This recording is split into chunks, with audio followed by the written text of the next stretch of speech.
Welcome to Super Rant Season 1 Doomsday Preppers. Here we rewatch superhero movies to explore how they build towards bigger stories, starting with Avengers Doomsday and the MCU.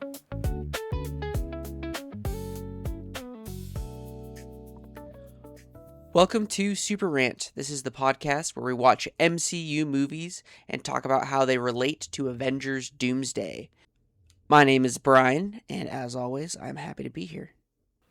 My name is Kevin. I'm a lead writer for Screen Rant, covering all things Star Wars, superheroes, and so much more fun stuff. Today we are talking about Thor Ragnarok, which came out in what year, Kevin? 2017. Yeah, and this is only a couple movies away from Infinity War. We have Black Panther next week, and the week after that we're on Infinity War, so we are cruising right along. Let's just start off with rating this movie, Kevin. We're on a scale of Marvel movies across the board from 1 to 10. So 1 being not a good Marvel movie, 10 being a good Marvel movie. Where would you place this? I'm going to give it an 8.5. It is definitely one of my favorites. It's definitely the Thor movie that got me more invested in Thor than I'd ever been before. Okay. Yeah, I think for me, I rate it just a little bit lower. Probably like a 7.5 or an 8. Sure.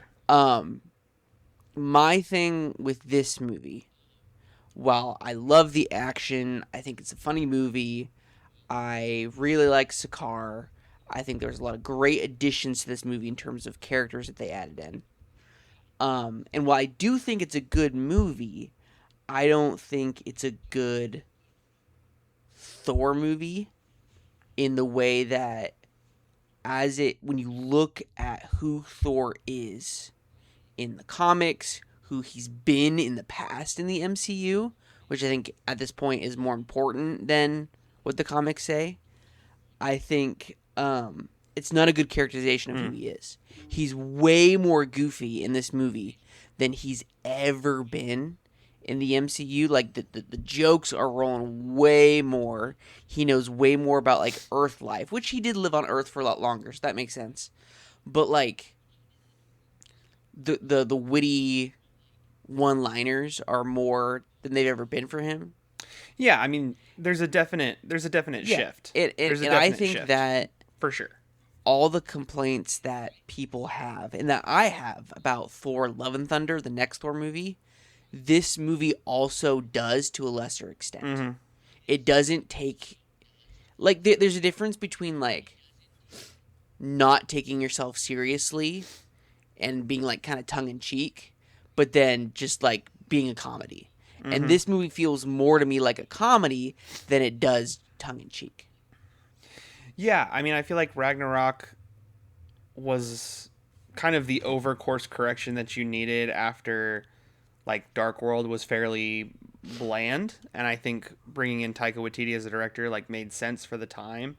And then when you pair that with the Russo brothers, who, like, really made Thor epic and intense, I think that's exactly what Thor needed to, like, for the MCU specifically.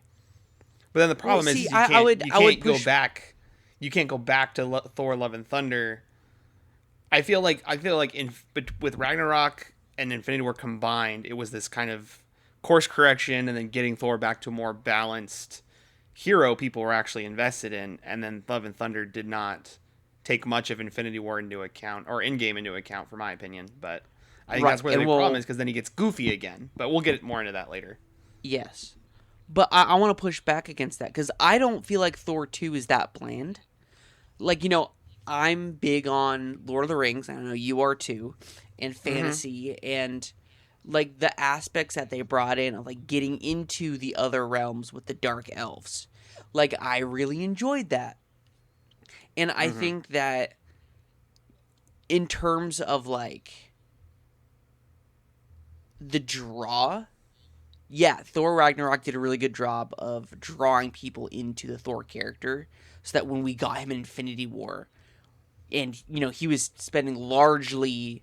most of his scenes with 2 CGI characters, we were bought into Thor for Infinity War. And so I think that was super important.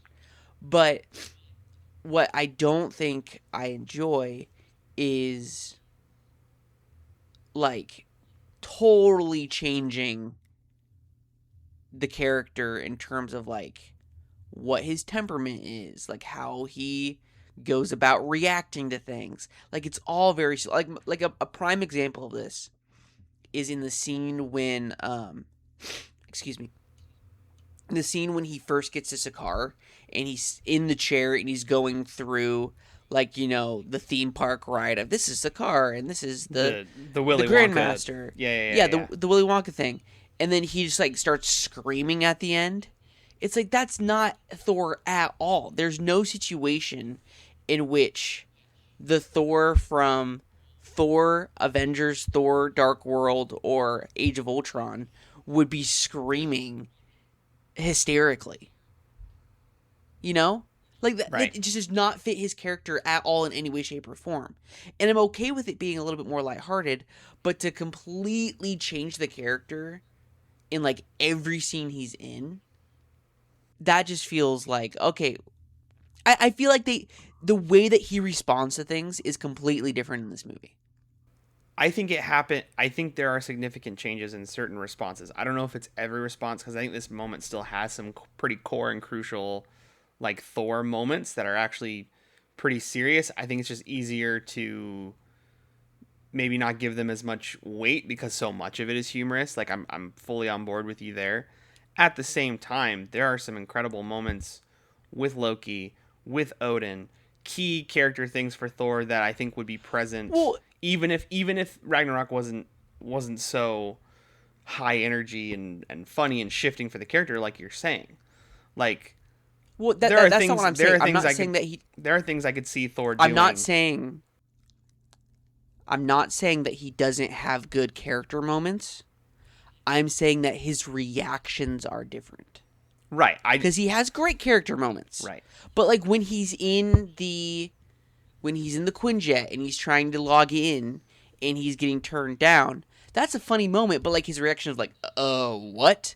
That's not something that like Asgardians have ever done. Yeah, but I You mean, know? there were Like also funny moments in the first two Thor such movies. yes, but I'm saying it's the issue that this movie has, and I'm not saying I don't like this movie. I like this movie a lot, and I Right. think in the terms of Marvel movies, it's definitely in the top half of my favorite Marvel movies. I'm just saying, I wish they had found a better balance in this movie of where does that humor come into play, and I don't like that it's so. A lot of that humor comes into how Thor reacts to things because Sure. he has not acted like that at all in any of the other movies. And I think that's why people don't like Thor Love and Thunder. Well, one of the reasons because Thor treats everything like a joke in Thor Love and Thunder. Yeah, I mean, I think it goes. And I'm saying this movie does that too to a much lesser extent. That's all Yeah, I'm saying. no, and I think you're totally fair that Thor's character was shifted like never before. At the same time, I'm just thinking about moments in Dark World where like he's in the Dark Elf ship and he's smashing the console because he's frustrated, and or like he's hanging his hammer on the peg in the apartment. There are some moments that I think build into the character of Ragnarok. Does Ragnarok go a little too far? I think you're probably right. Anyways, um, Doomsday Connections. Let's talk about Doom. Yeah. So something I was thinking about as we were watching this movie is Hela. Yeah.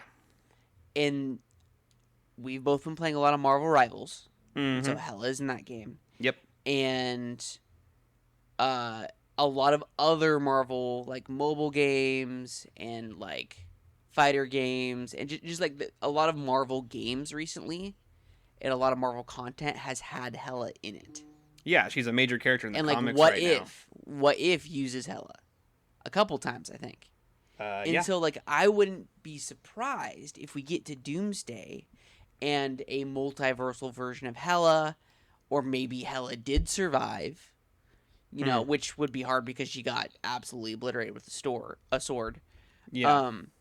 But what if a version of her comes into play? Like the version from What If that we see, like the goddess of life, or we see a version of Hela where Thor didn't win and, cause Surtur to have Ragnarok happen, and she won from the events of Thor Ragnarok. I think Mm-hmm. as we Or is connected talk to a about, version of Thanos, connecting to what their things. whole relationship and Thanos' love of death. They've been in a relationship in the comics. It'd be interesting to see Yeah, like a multiversal that'd be Hela and Thanos. right.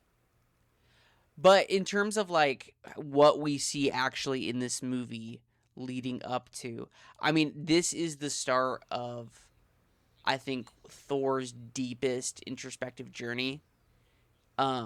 Because he's thrust in this role as the king, and he is getting a lot of like the trauma. We have the trauma from Thor 2, and then we've got his dad dying, and Mm-hmm. then his sister dying, and which he had to kill. But then his eye's gone and his hammer's gone, and we get the start of this trauma that I would still love to see them deal with And more. it's about to get a lot worse.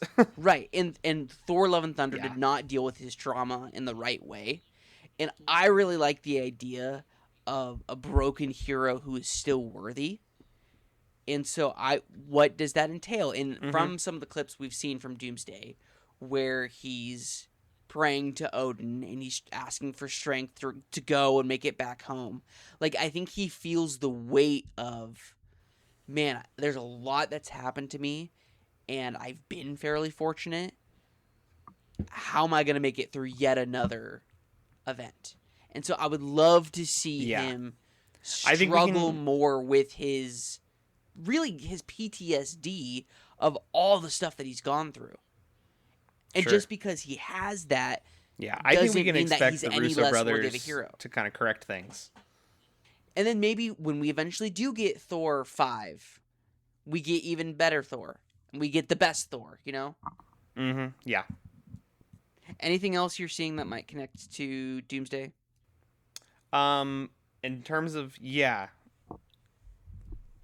terms of like the post credit scenes, I think as just kind of like comparatively because it like directly sets up Infinity War, I feel like we're kind of in that right now of like post credit scenes being really important. Like Thunderbolt's post credit scene was super important setting up Doomsday. So was Yeah, Fantastic sure. Four, Brand New Day. Like we're starting to see post credit scenes that really really matter for setup for like the culminating Avengers movies of the saga.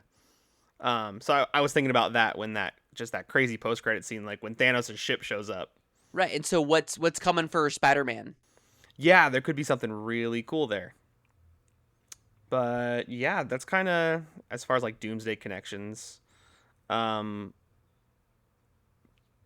Not much I Right. can think of that we'll probably just cover in Infinity War. Yep. Yeah, a lot of stuff will, as we continue to get closer, there'll be more and more. They'll be like, okay, this is going to be important. That's going to be something to pick up on. All right, let's. Okay, you want to do some news? Yeah, I think the big thing is Supergirl came out this week.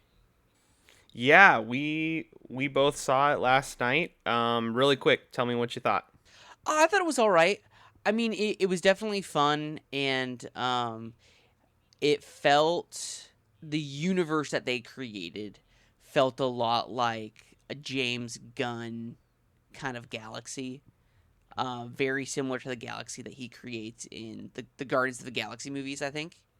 Where it's just kind of like this old Sure. galaxy where all of the different species have intermingled at this point, and like you see bits and pieces from everything, and they don't feel the need to explain to you what everything is. It's just like, oh, like this is a such and such Sure. device, or this is that, and that race of people, and it doesn't hold your hand and walk you through, oh, this race that lived on this planet, and da da da. It's just like, yeah, we're just gonna mention things, and we're gonna do things so the galaxy feels like it's lived in. I really like that a lot. But in terms of the actual like Yeah. Supergirl story, I thought it was great. Um, Pretty, not like the most faithful, but like still a pretty good faithful adaptation of the Woman of Tomorrow comic. Yeah, I thought Um, so.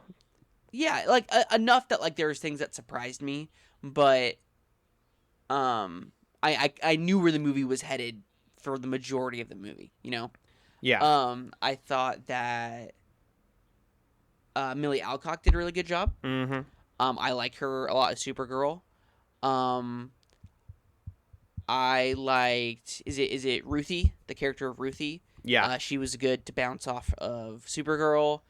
Um, I thought that going to the different planets that we did and really focusing on the sun color was really cool. Which obviously spoilers at this point. We'll try to be as spoiler free as possible, but there might be a couple things that slip through the cracks. Um, and then for me, I like Lobo in moderation. Sure. Sure. So I think we had just enough of him in this movie, but I don't know if I would need to see him again for a while. I'd like to see him again at some point, but I don't think I need to see him for a while. But like overall, I would say I'd probably give this like maybe like a 7 out of 10. Yeah. You know, like not like the best superhero movie out there, but still fun enough to go see. And it definitely develops the universe a little bit more. There's some lore that they give for Krypton, which I think is really good. But, you know, I still... Superman was a better movie. It just is. And I don't think this is a movie we ever need a sequel to, but I would like to see Supergirl show up a lot more in more Superman movies. Or if they did like a Justice League movie, I would love for her to be in that as well. Yeah. Yeah, I mean, I think I really enjoyed Alcock as Supergirl. Again, I think the story was good. I think there's a couple like bigger set pieces from the comic that are definitely missing that I would have liked to have seen, but I get why they're not in there. I think I've come around to your point that like Momoa in moderation as Lobo was good. I don't know if we need like a full Lobo movie, but I would like to see him again. But yeah, I think I want to see these characters again, like specifically Supergirl and Lobo. I think there's a cool future that they've set up for the both of them. Yeah, I would agree there. Yeah, I think there's opportunity to do a lot more with the characters that they've created in this movie. Well, all right. I think that's it for today. And we will look forward to next week watching Black Panther. So make sure you go and watch that. And we'll see you next time. Catch you later. Thank you for listening to Super Rant Season 1 Doomsday Preppers. Look out for our following episode next Friday. And remember to watch the upcoming movie before listening. You can find a link to our watch schedule on our YouTube page.